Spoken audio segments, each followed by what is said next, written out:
Hi, I'm Jaclyn Kim, and today I'm going to be talking about how to hold the violin in play position, rest position, and also how to hold the bow. When you're in rest position, you want to tuck your violin securely underneath your right arm.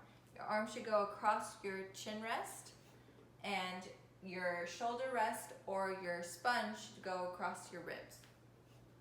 Make sure that you don't put your arm on the bridge or this side of the bridge because, again, your bridge is not glued down, so you want to be very careful. You can make a squirt gun with your fingers. Put your bow in between the horsehair and stick with your finger and close your thumb with your first finger and hang your arm loosely by your side. Your feet should also be parallel with your heels and toes together, and this is considered rest position. When you want to play, that's called play position. So when you're ready to play, you want to unzip your feet, take your left foot and step to the side. Make sure that your feet are underneath your hips and your shoulders. Make a C with your hand. Grab the shoulder of your violin and put that on top of your shoulder. Make sure you put your violin all the way on top of your shoulder.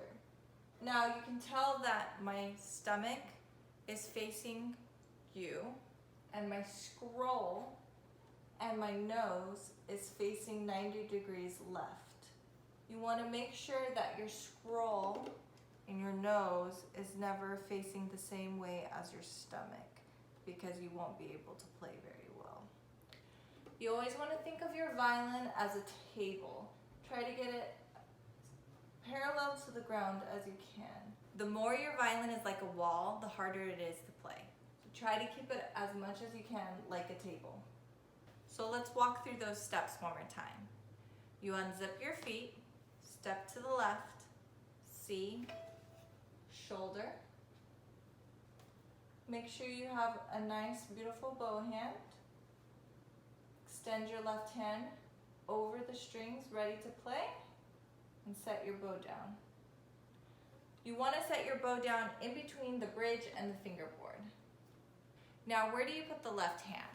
I like to keep my thumb in this little curve, and you curve your fingers over the strings, just like this. Some people prefer their thumb a little bit more like this. I like to extend my thumb back. If you have a longer thumb or a shorter thumb, it may look different on your violin.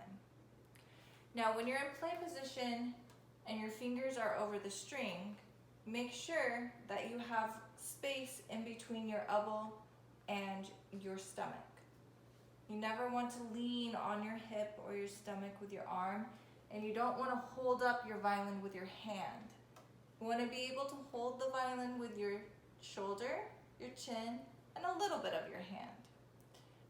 When your fingers are on the G string, your elbow is going to swing a little bit more. Swing means towards you guys, so swing this way a little bit more. When you're on the D, it's here, A, and E. Similarly, your right elbow has different levels for different strings. So the G string, your elbow is going to be the highest, D will be a little bit lower, A is lower, and the E is the lowest. So depending on what string you're playing on, you need to make sure your elbow is in the right height. You want to think about your elbow, your wrist, and your fingers being kind of like a sidewalk. They're all generally the same height. You want to make sure that you're not lowering your elbow too much, and you're not raising your elbow too much. Try to keep it in the most relaxed state possible. Now, how to hold the bow. There's many different ways, but I find this way the most helpful and the most useful for my playing and for my students playing. So I always say that your bow holds kind of like a bunny. This is the mouth. You cover up your thumb with the mouth. These are the ears. You open up the bunny's mouth. Put your thumb right here. 2 fingers over. First finger draped around just a little bit. And the pinky is the only finger that goes on top of the stick. Make sure your pinky is round like a rainbow. Make sure it's not straight. Always round pinky. You'll have to work out this muscle to build up the strength. And make sure when you're putting in your thumb on the stick, you don't put it in this cave. You're putting it in right there on the stick. And I also tell my students, earlier in the previous video I said, do not touch the horsehair. Well, I tell them, you can touch the horsehair with your thumb. That is the one exception. You want to make sure that your thumb is curved, and you almost think about your nail of your thumb is into the stick. You don't ever want your thumb to come out like this, because then you can also see your thumb is not going to be curved anymore. It's really important for your thumb to be curved so that you have strength in your sound. If you did not have a curved thumb, your sound would be very wispy. But if you have a curved thumb, you can produce a stronger sound. Thanks so much for watching. If you have any more questions about how to hold the violin, how to hold the bow, or the rest position steps, please comment them down below.